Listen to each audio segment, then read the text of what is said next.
Alright, there's an Svs Prime Elevation, Svs Prime Satellite,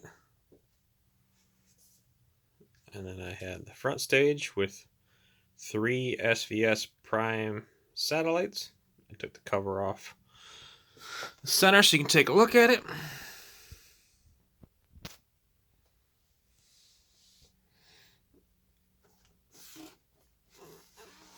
On the back side, you have your porthole, you have your keyhole. If you want to wall mount them like my side surrounds. You also have your 1/4 inch thread if you want to use a universal mount for wall mounting or ceiling mounting. And it's got your 5-way bonding post, which I'm using banana plugs.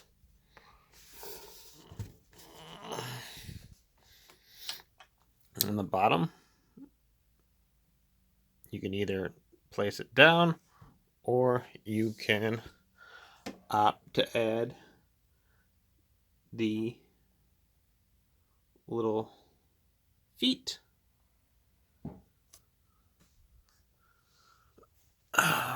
Then I have Prime Elevation up top in both corners for front heights.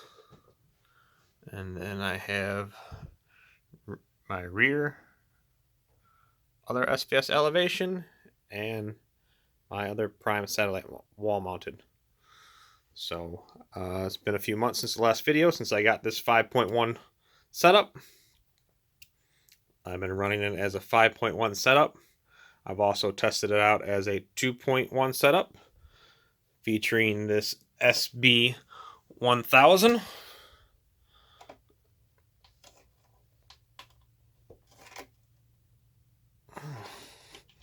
Grill stays on there pretty good.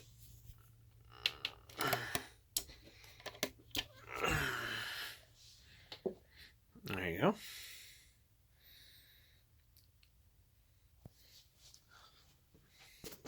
So as you can see, I have a full 5.1.4 Dolby Atmos setup running off my Denon X4200, featuring an Outlaw 5000. The Outlaw 5000 is powering the main 5 satellites. The 4 Svs elevations are running off the Denon X4200. And then the sub hooked up via the sub out on the Denon. I ended up playing with things. I have the Svs satellites crossed over at 90. They can go down to 80. I found 90 to be a better balance with the SB1000 for my room. And then I have my Svs elevations crossed over at 60, giving me a more dynamic overhead sound in my movies. So just a quick sum up. If you have questions about this, feel free to comment. I'll answer them. But for a small to mid-size room, the Svs 5.1 Prime Elevation set does a phenomenal job as a 5.1 system. As long as you can manage to place the sub to work well for you. Otherwise, adding a second sub will help to balance out the bass response within your room. Me, I have a small little media room, so it works well with just one sub, and I'm usually the only one in here, so I can place it where I need to. But I also ran it as, like I said, a 2.1 with the satellites crossed over at 90 for my 2-channel music, which the 2 satellites with the SB1000 subwoofer did a phenomenal job with my music. It's actually some of the best 2-channel I've listened to in this room. I even liked it better than listening to my DefTech towers in 2-channel, with each of them having a powered sub built in. So, but of course, you get the trifecta of everything. adding the 4 Prime Elevations to give you Dolby Atmos, DTSX, and Auro 3D, which in my room I can do all 3 formats. It does a phenomenal job. And since I just recently updated my Apple TV 4K unit to the iOS 12 beta, which the new iOS 12 should be launching roughly next week after the Apple event, roughly on the 12th. But if you want to go ahead and opt into the beta a week early, since it's probably in its final beta stages to the live version, go ahead. There's settings in the Apple TV itself, in the system. So all you actually have to do is go into your settings, go down to System, go down to Software Updates, and then go Get Beta Updates, turn it on, and then it'll prompt you for software updates. Check and see. Currently, it is currently up to date. It is running iOS 12, 16J5364A version of the beta.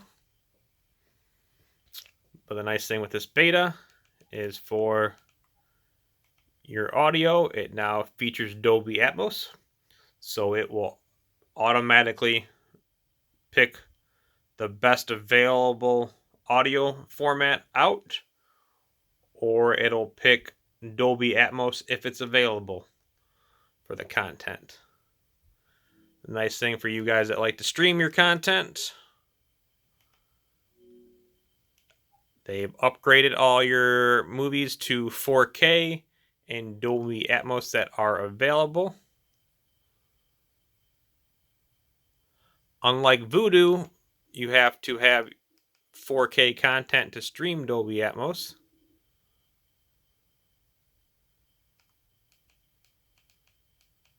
Let's see, I was looking through movies last night.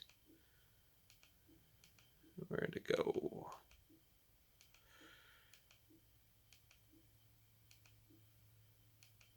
There you go. Good example right here. Man of Steel is now in HD, but offers Dolby Atmos. So a lot of your HD movies can now be watched with your 1080p projector still and get your Dolby Atmos audio without having to buy a new 4K version just to get the audio. Some of your older movies that you may have had, like Pacific Rim, got the 4K Dolby Vision and Dolby Atmos update. So if you have 4K setups and Dolby Atmos, you can get the best of both worlds. So, but even if it is a 4K version, it'll still play 1080p if that's your setup, but still give you the Dolby Atmos audio. If you ever want to know what a movie is, capable output, scroll down to the languages. It'll show you in English, Dolby Atmos, Dolby Digital 5.1, whatever. Some are Dolby Digital 7.1, which you'll find on, say, a lot of your Marvel movies that are native DTSX discs. You will get, for example, I can show you with the Avengers Infinity War. Scroll down. So you get English Dolby Digital Plus 7.1, Dolby Digital 5.1. So you can either do it in Dolby Digital 5.1, with the best available would be a Dolby Digital Plus 7.1. So you want to get the most of your streaming in 1080 or 4K. The Apple TV 4K unit with iTunes